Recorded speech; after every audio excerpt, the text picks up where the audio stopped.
passe maintenant à ce grand titre qui est les modes de transmission mendéliens des maladies héréditaires monogéniques. Donc, comme on a dit avant, ce chapitre il est subdivisé en deux parties.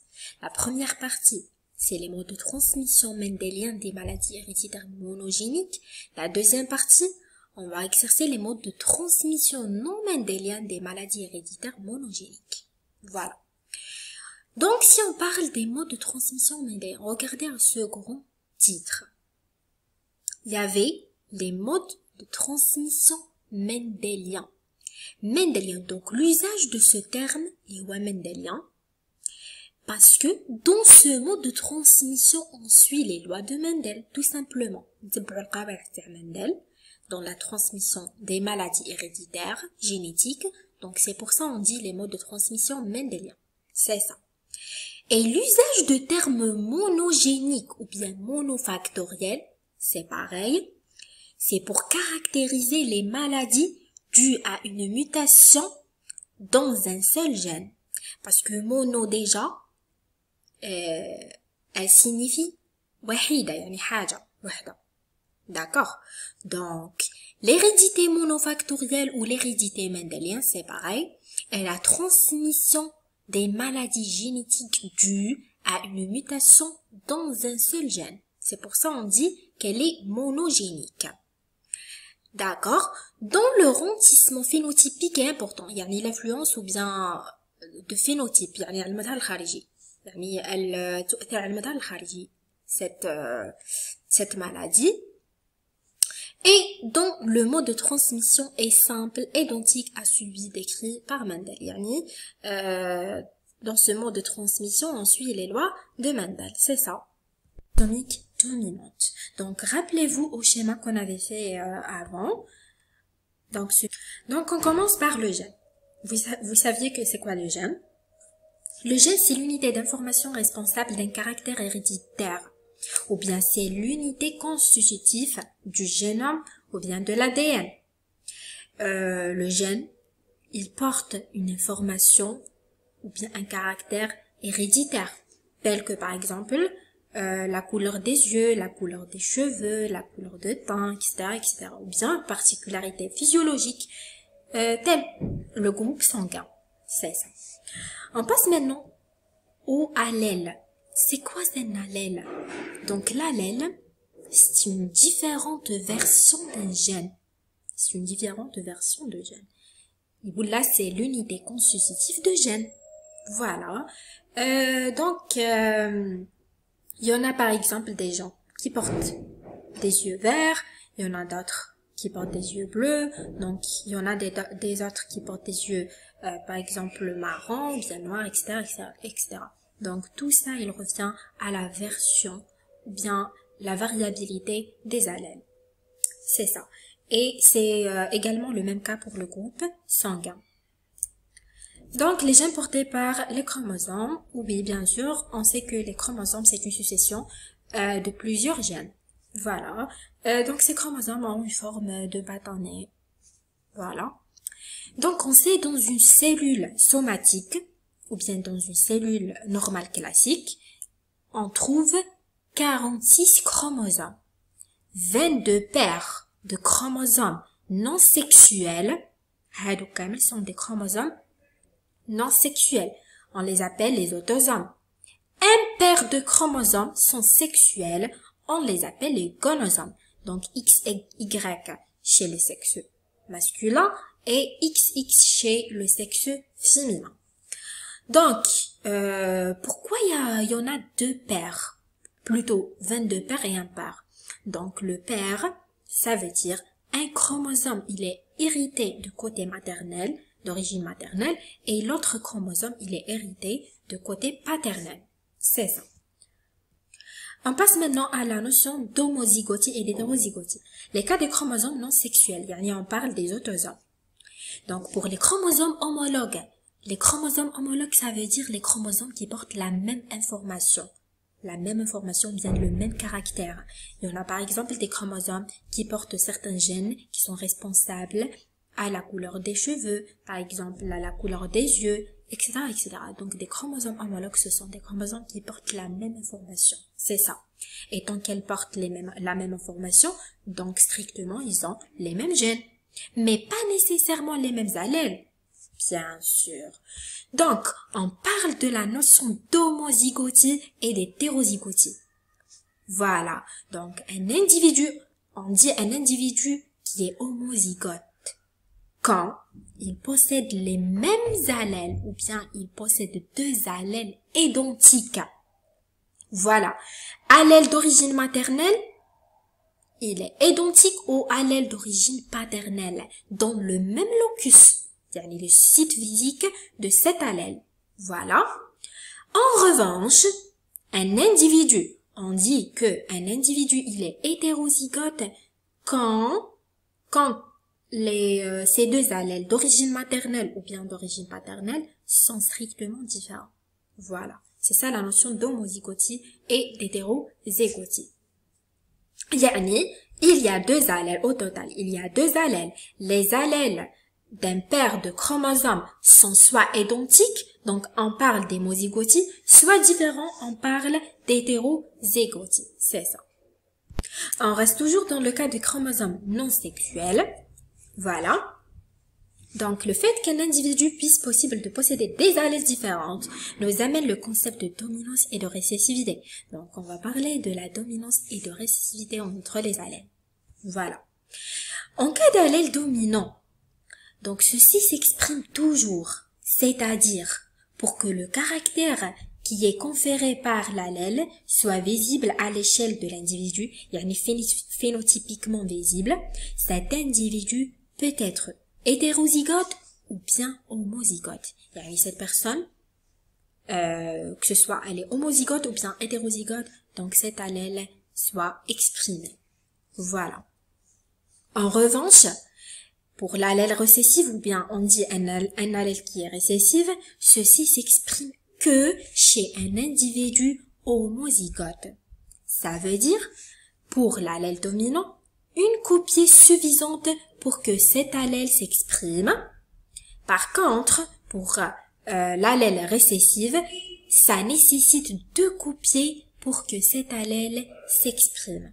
Donc, c'est ça la notion de dominance et de récessivité. On passe maintenant au cas des chromosomes sexuels. On parle des gonosomes. Donc, on commence par le sexe féminin. Vous voyez que le sexe féminin, il est caractérisé par la présence des chromosomes homologues. Ça veut dire des chromosomes qui sont identiques. Elles portent la même information. Chez le sexe féminin, il y avait le XX. Voilà. Donc, on va voir, est-ce qu'il y avait la notion de dominance et de récessivité entre ces deux chromosomes sexuels. Donc, c'est équivalent des chromosomes non sexuels pour la dominance et la récessivité. Donc, c'est le même cas que pour les autosomes. Donc, il y avait la notion de dominance et de récessivité. Voilà. On reste toujours dans le cas de chromosomes sexuels, mais cette fois-ci avec on parle de sexe masculin. Vous voyez que le sexe masculin, il est différent au sexe féminin par la présence de deux copies de chromosomes qui sont non homologues. Ce n'est pas le cas comme le sexe féminin. Donc, ils sont, pour les gonosomes, ils sont non homologues, sont différents. Donc, ce n'est pas le même cas. Il n'y a pas les mêmes gènes, une copie unique de chaque gène. Il y avait une copie X et une copie Y. Et ça se voit que sont non homologues par rapport à la taille. Voilà, on voit que l'X, il est plus grand que l'Y. Donc, pour le sexe masculin, donc il n'y avait pas la notion de dominance et de récessivité. Toutes les allèles se comportent comme des allèles dominants. Donc, il n'y avait pas de dominance et de récessivité. Toutes les allèles sont dominants entre eux. Voilà. On revient, chers étudiants, en maladie autosomique dominante. Donc, شفنا هذوك les notions. علاش شفناهم؟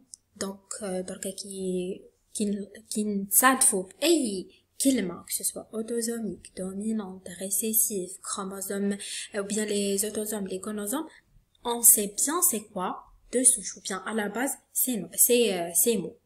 Voilà. Quand on parle des maladies autosomiques, ben, on parle des chromosomes non sexuels. Donc, les gènes impliqués dans les maladies transmises sur le mode autosomique dominant sont localisés sur les autosomes. Voilà, quand on dit les autosomes, donc on parle des chromosomes non sexuels. Voilà. Et quand on dit une maladie autosomique dominante, ça veut dire l'allèle qui est responsable de cette maladie s'exprime chez les individus homozygotes et la même chose pour les hétérozygotes. Donc, on va voir est-ce que vraiment cette maladie autosomique dominante, elle se présente chez les individus homozygotes et hétérozygotes. Donc, on va voir ça. Si A, petit a, est l'allèle sauvage, on dit d'un allèle qui est sauvage, ça veut dire l'allèle dans l'état normal. Yani un allèle non muté. Voilà. Petit a, c'est l'allèle normal. Et grand A, c'est l'allèle muté. Yani l'allèle qui est responsable de cette maladie, de la maladie. Un sujet de génotype AA, ça veut dire un sujet qui est hétérozygote. Madame Handoul al-Kibira wal-Asghar, yani grand A et petit a, yani Handoul l'allèle sauvage et l'allèle muté, donc c'est un individu hétérozygote et malade, donc grand A est dominant sur A. وراح يكون le grand A, يعني l'allèle muté, bien sûr راح يكون dominant على l'allèle normal. على بها تقدر عنده la maladie. Donc on capte que les individus hétérozygotes عندهم les maladies autosomiques dominantes. On va voir le cas pour les homozygotes.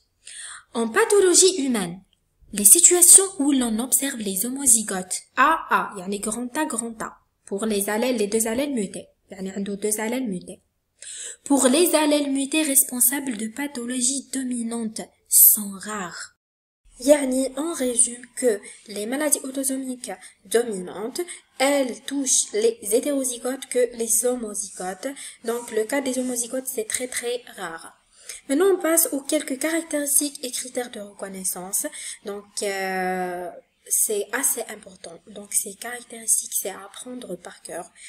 Parce que dans un exercice d'hérédité humaine, après un arbre généalogique, la première question, c'est toujours concerne le mode de transmission. Une fois qu'on mentionne le mode de transmission, il y avait la question de la justification. Donc, les caractéristiques, ça vous aide pour la justification. Voilà.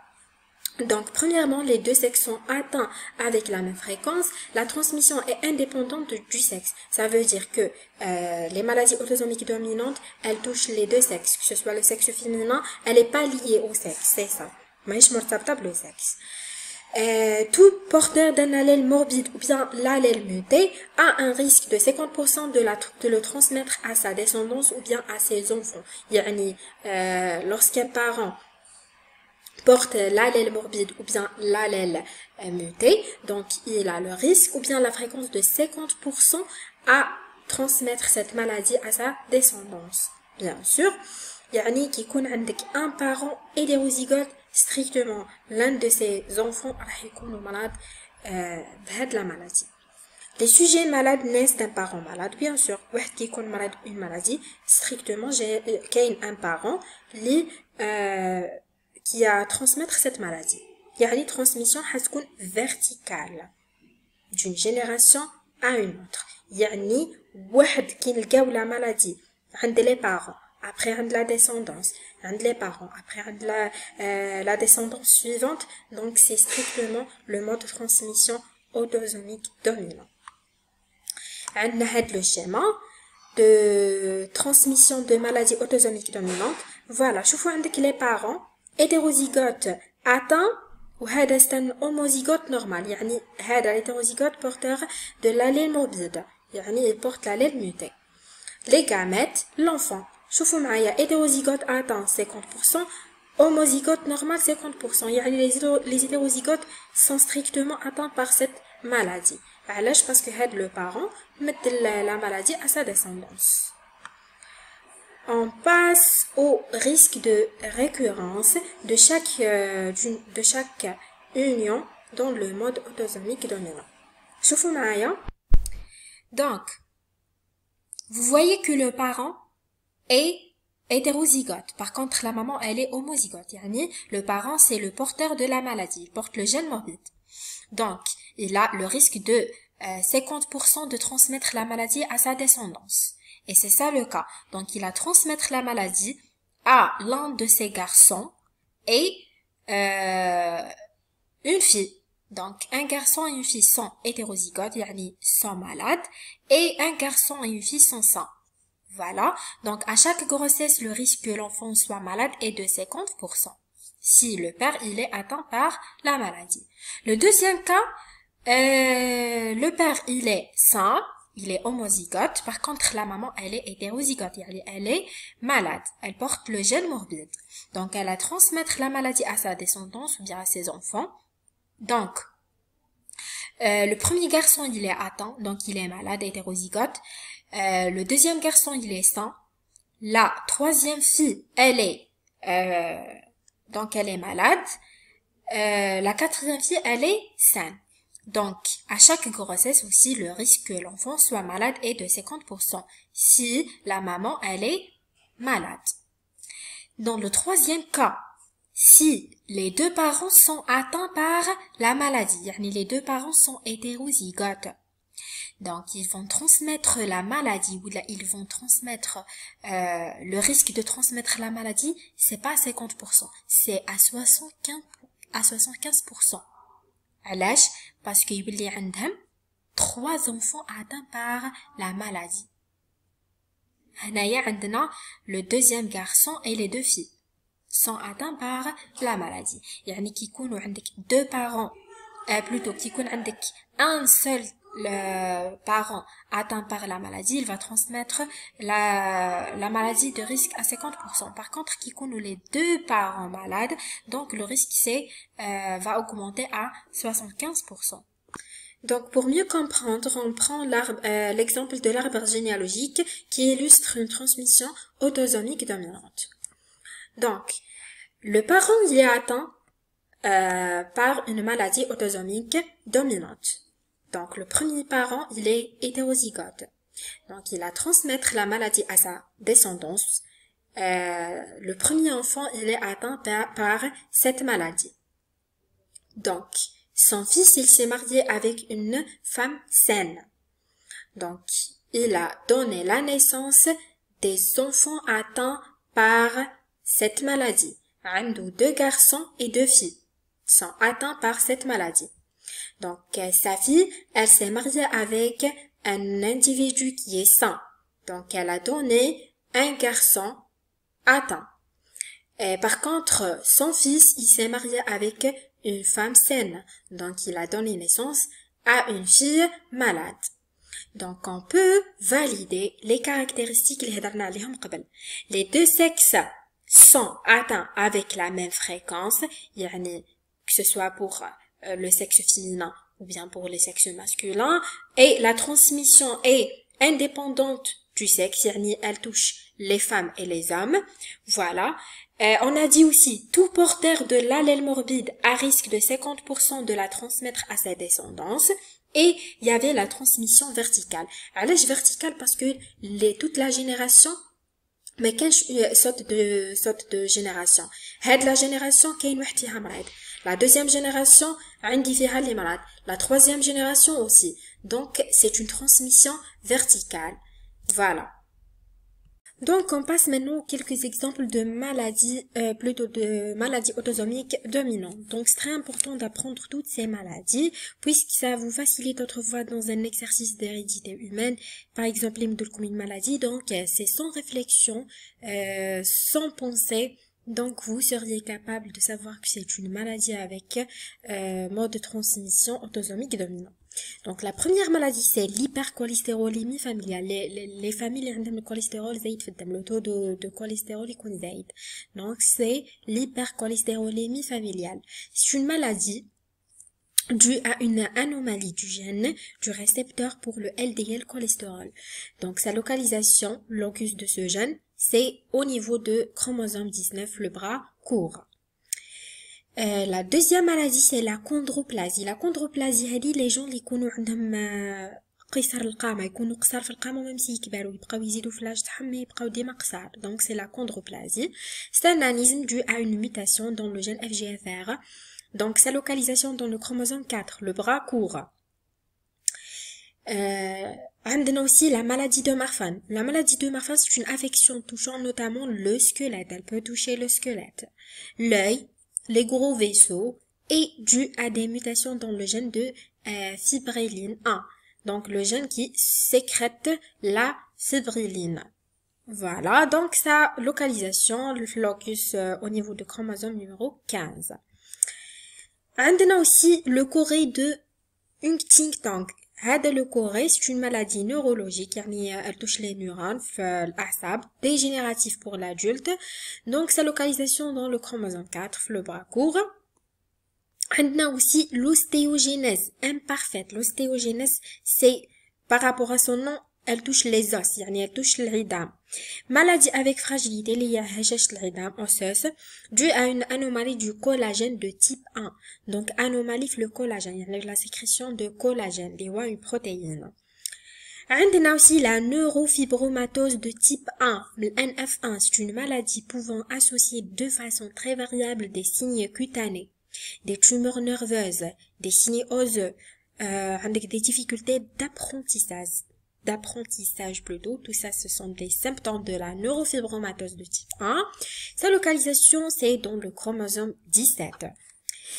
عندنا dernièrement certaines prédispositions pour les cancers. Si on parle des prédispositions, donc les prédispositions de gènes qui provoquent l'apparition des cancers. يعني les cancers autrement dit héréditaires. Donc se transmettent comme des caractères dominants. C'est le cas par exemple de 10% des cancers du sein. C'est le meilleur exemple, le cancer du sein. Donc il y avait des familles qui héritent le cancer du sein. On trouve par exemple la maman, elle est atteinte par le cancer du sein. Elle a le risque de 50% obligatoirement de le transmettre à l'une de ses filles. Voilà. Aussi, عندنا de certains cancers du côlon, le cancer du côlon, c'est le côlon.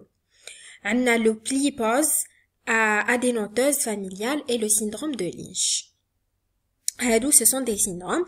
On a aussi des formes familiales de cancer médulaire de la thyroïde, et les formes familiales de rétinoblastome. Donc, le rétinoblastome, c'est le cancer de la rétine de l'enfant.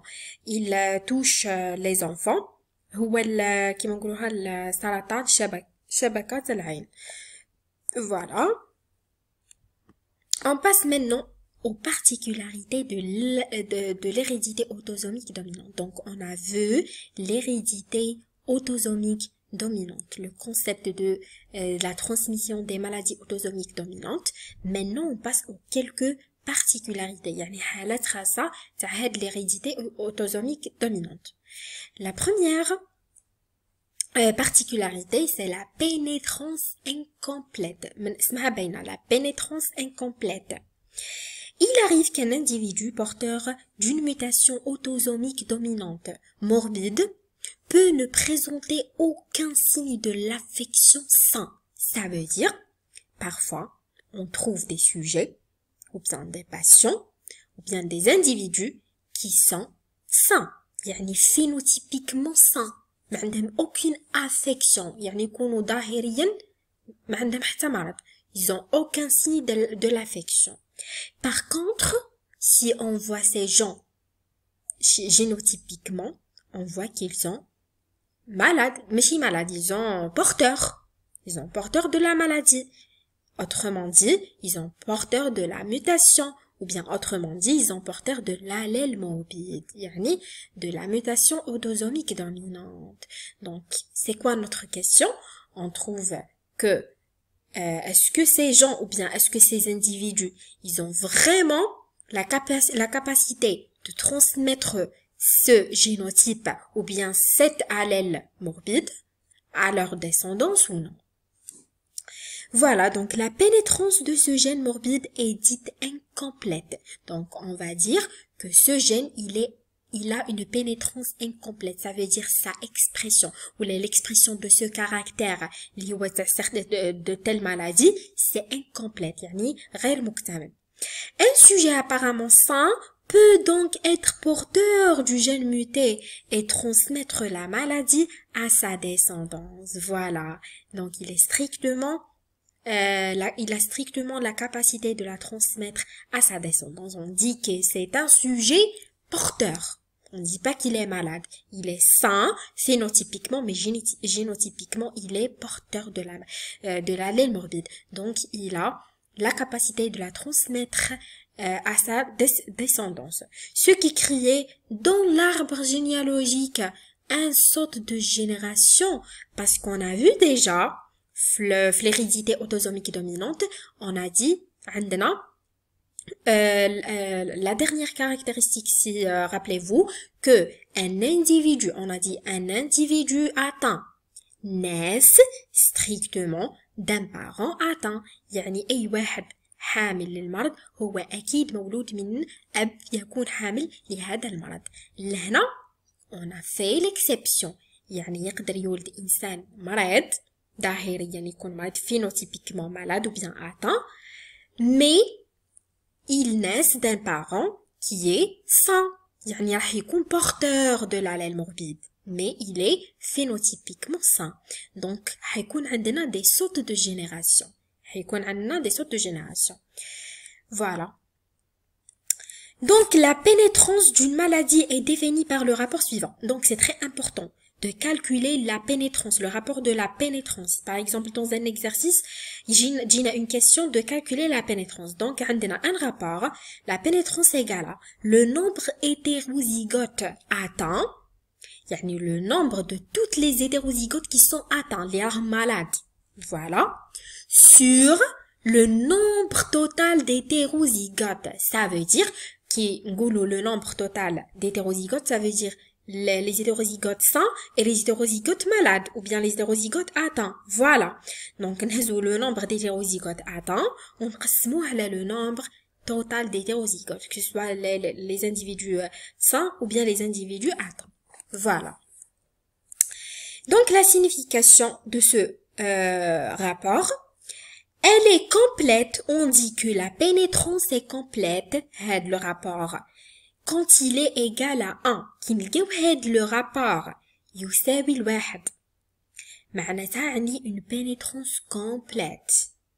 Quand tous les individus porteurs de l'allèle muté, génotype à risque, sont malades. يعني toutes les individus اللي عندهم le génotype تاعهم hétérozygote, disons porteurs de l'allèle muté, donc راح يكونوا obligatoirement malades. يعني يبينوا la maladie, que ce soit génotypiquement et phénotypiquement. يعني تدار عليهم la maladie au niveau de génotype et au niveau de phénotype.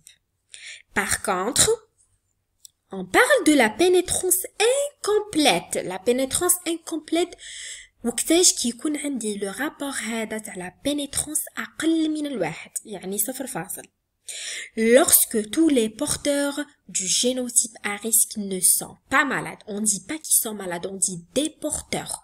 Donc, distinguer entre ces lexiques, on dit un individu porteur de l'allèle muté génotypiquement à un risque, donc il est obligatoirement malade. Par contre, le rapport de la pénétrance on dit que c'est une pénétrance incomplète. Donc toutes les porteurs du génotype à risque ne sont pas malades, ils sont génotypiquement atteints, mais ils sont phénotypiquement sains, yani ils ont aucun signe d'affection. Chaque individu porteur de l'allèle pathologique a un risque de 50% de transmettre à un enfant et la maladie en même temps. Donc on a dit avant, عاودنا هاد الجملة كيما راهي قلنا بلي chaque individu porteur de l'allèle قبل ما كناش نقولوا un individu porteur, on a dit chaque individu atteint. Rappelez-vous toujours les caractéristiques. عاودوا رجعوا le cours وشوفوا هاد la phrase عاودناها قلنا بلي chaque individu atteint ولا malade, يعني il porte ولا ما نقولوش il porte strictement باينه بلي راه عنده l'allèle pathologique, donc il a le risque de 50% de la transmettre à sa descendance. Maintenant شو اللي نقولوا chaque individu que porteur, يعني il est sain de l'allèle pathologique هو ثاني عنده le risque de 50% de la transmettre à un enfant et la maladie en même temps. Voilà.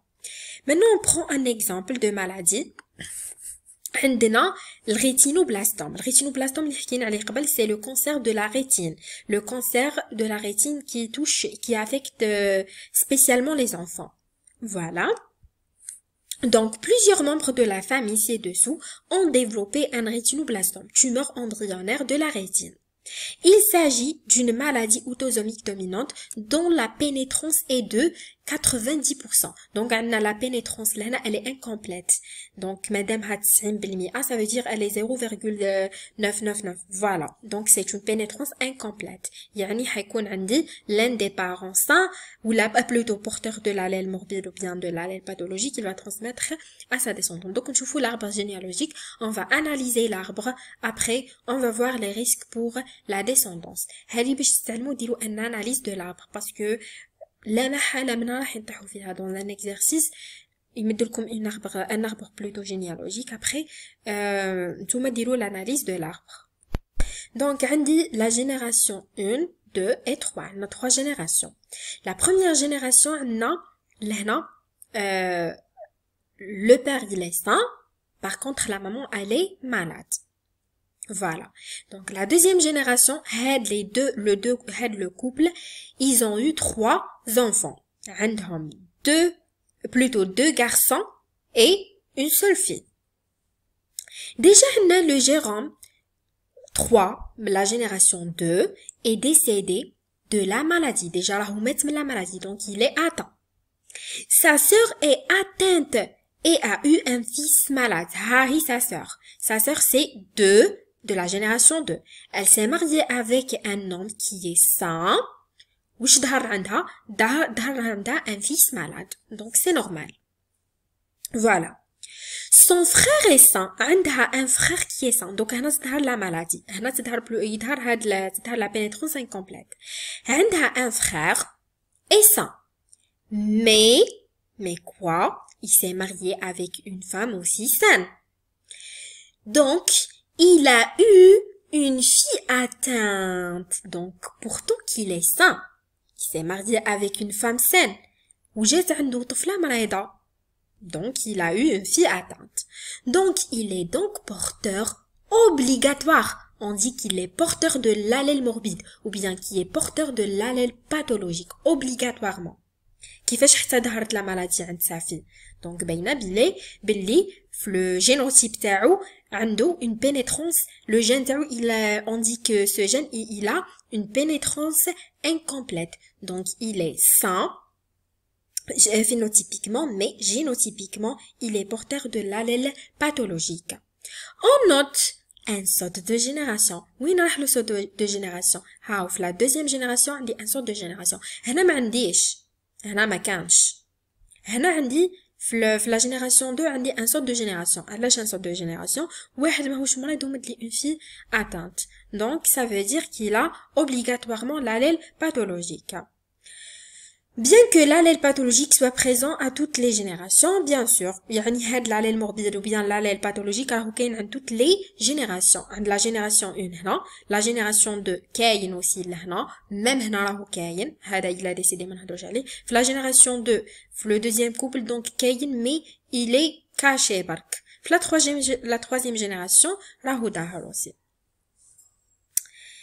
Voilà, l'allèle pathologique soit présenté chez toutes les générations. Ces observations sont conformes au mode autosomique dominant avec pénétrance incomplète. Donc voilà, après toutes ces observations, on compte ou là on conforme un mode autosomique dominant avec une pénétrance incomplète. يعني autrefois, dans un exercice, donc نعاود لكم هذه l'arbre vite fait parce que j'ai refait la vidéo. donc راحت لي la partie اللي كنت déjà قاعده نexpliquer فيها. donc هزينا une maladie de rétinoblastome اللي هو le cancer de la rétine. قلنا il affecte beaucoup plus les enfants, les nouveau-nés. Voilà. Donc on a plusieurs membres de la famille ci-dessous ont développé un rétinoblastome, tumeur embryonnaire de la rétine. Voilà. Il s'agit d'une maladie autosomique dominante dont la pénétrance est de 90%. Quand on dit la pénétrance, يعني حسبنا le rapport, يعني حسبنا le PN calculé. Selon la formule imdina, il voit le nombre des hétérozygotes atteint sur le nombre total des hétérozygotes. Voilà. Donc on a la pénétrance après la calcul, après le P1 calculé qui n'a les 80%, 90%. Ça veut dire elle est moins de 1. يعني عندي في la famille هذه une maladie autosomique dominante ou la transmission d'une maladie autosomique dominante mais avec une pénétrance incomplète. Il y avait des individus qui sont phénotypiquement sains mais génotypiquement ils sont atteints. Ils sont porteurs de l'allèle pathologique ou bien de l'allèle morbide ou bien de la mutation autosomique dominante morbide. Voilà. Donc, il dit, premièrement, un saut de génération. On a dit que le gérame, la génération, bon, on a 3 générations. هذه باش تعرفوا تحللوا لي ou bien analyser l'arbre généalogique. Premièrement, on dit 3 générations. La première génération, c'est les grands-parents. Deuxième génération, c'est leurs enfants ou les maris de leurs enfants. Après, عندهم après عندو الأحفاد تاعهم. يعني عندنا 3 générations. Bon, l'apparition de la maladie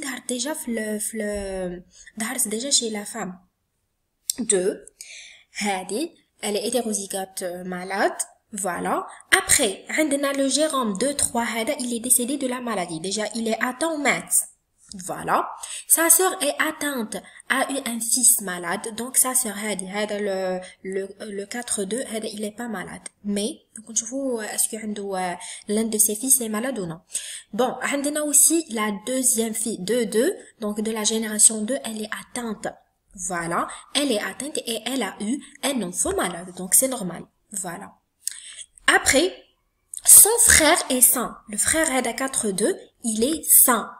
Mais il a eu une fille atteinte. كيفاش احتاجت عنده هذه la fille atteinte malgré il est sain. Donc, il est donc un porteur obligatoire. Il porte l'allèle pathologique ou bien l'allèle morbide.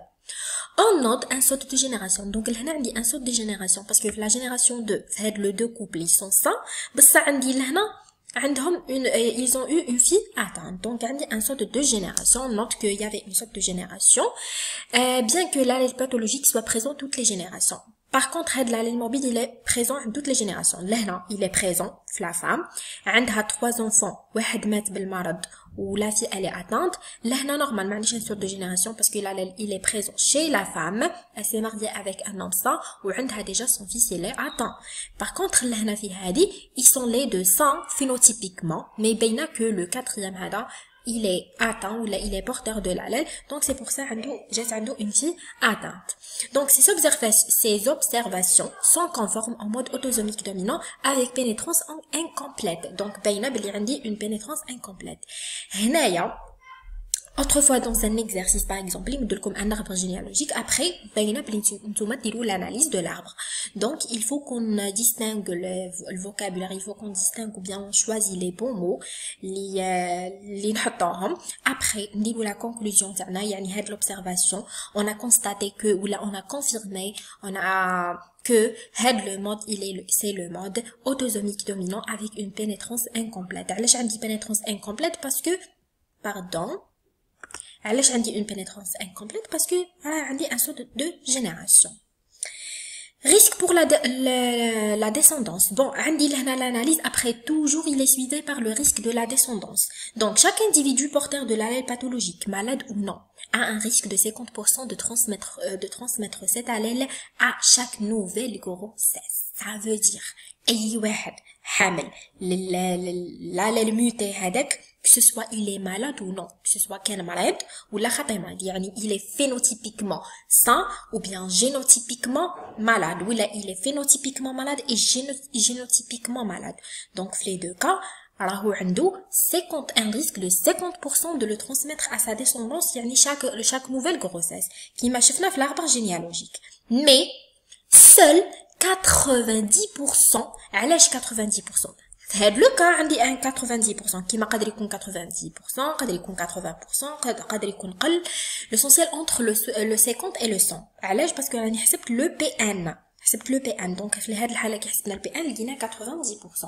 دونك شنو معناتها هادي 90% متفوا كيمدوها لك؟ معناتها seul 90% des porteurs de l'allèle muté seront malades. Voilà. Donc en pratique, une pénétrance de 90%.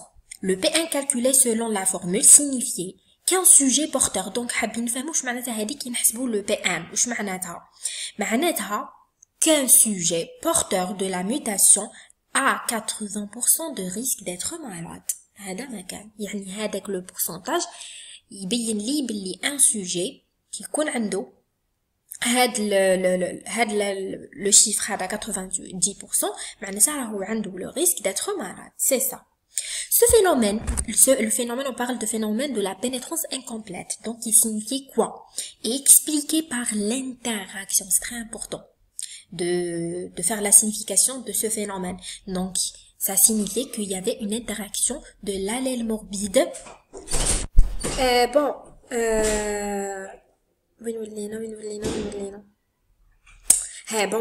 ce phénomène est expliqué par l'interaction de l'allèle morbide avec des gènes modificateurs ou la épistasiques ou encore des facteurs de l'environnement. Ça veut dire que le phénomène de la pénétrance incomplète, il est signifié par qu'il y avait une interaction, يعني كاين تفاعل بين l'allèle morbide qui est responsable de n'importe quelle maladie avec des gènes modificateurs. Parce qu'on a des gènes, le génome, on a des gènes aussi modificateurs. Ou il a des épistasiques. Ou il a aussi quelques facteurs environnementaux. D'accord. Elle peut aussi varier en fonction d'autres paramètres dont le sexe ou l'âge. Qui m'a par exemple, on a la porphyrie aiguë intermittente affecte le plus souvent le sexe féminin que le sexe masculin. Donc, elle touche le sexe féminin que le sexe masculin. Ça veut dire que le paramètre de sexe, il a une interaction. Voilà. On a aussi la maladie de Huntington. Le cours de Huntington. C'est par rapport à l'âge. Voilà, on va voir ça. Donc, comme par exemple la maladie de Huntington. L'âge d'apparition des premiers symptômes est variable d'un malade à l'autre. Donc, les symptômes, يعني الأعراض اللي تبدأ ظاهريا على كل واحد عنده هاد l'allèle morbide. Donc, ça se varie. Il y en a des gens اللي تبدا عندهم مبكرا وكاين ديك لا نيسونس وكاين اللي تبدا عندهم في النص تاع العمر باغ اكزومبل في لي 30 لي 40 وكاين اللي تبدا عندهم كيما يفوتوا لي 60. Donc on va voir ça. Donc la pénétrance de la mutation. Voilà, la pénétrance de la mutation responsable de la chorée de Huntington, qui est une maladie neurodégénérative. On a déjà vu la maladie, dont la pénétrance dépend de l'âge des hétérozygotes. Elle est de 0, à la naissance, dès la naissance, de 50% vers 40. Ah non, elle est de 0 à la naissance. Impossible qu'on dès la naissance. Le pourcentage est 50% vers les quarantaines, vers 40 ans, et de 100% vers les 60 ans. Parfois, des personnes décèdent avant d'avoir eu des manifestations cliniques. Par contre, ils ont des porteurs de l'allèle muté. L'apparition de cette maladie, elle dépend de l'âge. Il y en a des gens qui sont les quarantaines, qui sont les cinquantaines, ou qui sont les soixantaines. D'accord? Donc, on a un exemple d'arbre généalogique qui a des 3 générations. La première génération, le père, il est décédé à l'âge de 68 ans. 78 plutôt. 78 ans.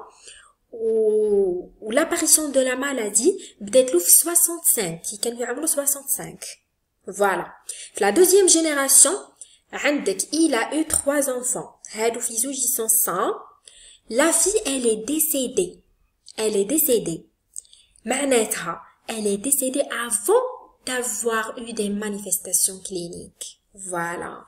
Donc, dans cette famille, le père est mort à 78 ans après avoir débuté sa maladie à 68 ans. peut-être la maladie flash de 68 ans après tout fait bien après 10 ans. Son petit-fils, الحفيد تاعو 3-2 هذا, il est atteint à l'âge de 50 ans. ظهرت له la maladie flash de 50 ans. Voilà. Sa fille 2 هذه, elle est décédée accidentellement à l'âge de 42 ans. Petite flash de 42 ans. Du fait de l'apparition tardive de la maladie elle n'a pas développé donc l'apparition tardive. Mais في عمرها 42 سنة. Donc l'apparition tardive يعني عدم الظهور تاع هاد la maladie, elle n'est pas développée de signes cliniques. يعني مازالت ما ظهرتش عندها la maladie, par contre elle est décédée. Voilà. Mais elle portait l'allèle muté, bien sûr. Elle est décédée, mais elle est obligatoirement porteuse de l'allèle muté à l'âge, puisqu'elle l'a transmis à son fils. À l'âge, parce que le fils il est malade. C'est ça. Deuxième particularité de l'hérédité autosomique dominante. On a vu déjà la pénétrance incomplète. La deuxième particularité, c'est l'expressivité variable. Donc, un facteur de complexité dont les maladies dominantes, donc le facteur de complexité la pénétrance incomplète. Le deuxième facteur de complexité l'hérédité autosomique dominante, c'est le phénomène de l'expressivité variable. Donc c'est quoi ce phénomène, l'expressivité variable? Donc dans une même famille plutôt, des personnes ayant hérité de la même mutation peuvent parfois présenter des symptômes cliniques différents. Maintenant, on va parler des symptômes. On va pas parler génotypiquement, on va parler des symptômes. Voilà. Donc, il y a des familles qui héritent par exemple certaines maladies, mais les symptômes ou l'apparition de cette maladie, ça se diffère d'un individu à un autre. On parle des individus de la même famille, de la même maladie. Voilà. Donc, différents, touchant éventuellement des organes ou bien des tissus différents, on dit alors la maladie a une expressivité variable. C'est ça. Donc, qui يكون عندك اختلاف في les symptômes cliniques, donc نقولوا باللي عندي une expressivité variable. Par exemple, on prend l'exemple de la neurofibromatose de type 1. On a déjà vu cette neurofibromatose. C'est une maladie qui touche c'est une maladie plutôt qui provoque des tumeurs neurales. Voilà. Donc, dont les signes peuvent varier en nature et en gravité chez les mêmes membres d'une même famille. Ça veut dire que la neurofibromatose, par exemple, on prend une famille qui souffre de la neurofibromatose de type 1. La maladie, elle est héréditaire dans une famille, par exemple. On prend des individus, on dit par exemple, est-ce qu'ils ont eu les mêmes symptômes ou non. Donc, on voit que les individus de la même famille, ils ont eu des symptômes de l'apparition de la maladie, ça se diffère d'un individu à un autre. Voilà. Donc, presque tous les patients présentent des taches cutanées caféolées. Voilà. Parce que la maladie qui fait l'apparition c'est que les gens ont des taches, les taches marron le corps. Associées à ces taches. Donc, les patients présentent selon les cas de tumeurs de la peau bénigne. Donc, يقدروا يكونوا عندهم des tumeurs bénignes, يعني اللي يكونوا عندهم الأورام الحميدة اللي ما تشكلش خطر. Voilà. اللي هما les nodules de Lisch. Ou des tumeurs de nerfs neurofibromatose, ou les gliomes de nerfs optiques, et des malformations de squelette. هادو هما les symptômes ou les maladies qui s'apparaissent من هاد la maladie. Voilà. Donc, عندنا هاد l'arbre généalogique, on va essayer d'analyser cet arbre généalogique. عندنا هاد la famille, elle souffre de la neurofibromatose de type 1. شوفوا عندي, premièrement, les symptômes. عندك les taches caféolées en vert, les nodules de Lisch en rose, les gliomes du nerf optique en rouge, les lésions squelettiques en jaune et les neurofibromatoses en mauve. Voilà. عندنا, dans cette famille, le père 1-1 a transmis l'allèle muté à 4 de ses 5 enfants. Parce que il est atteint, le père il est atteint, donc il a eu 5 enfants. الأول الثاني الثالث الرابع الخامس. عنده 5 enfants. Par contre, le 5e enfant, il est sain.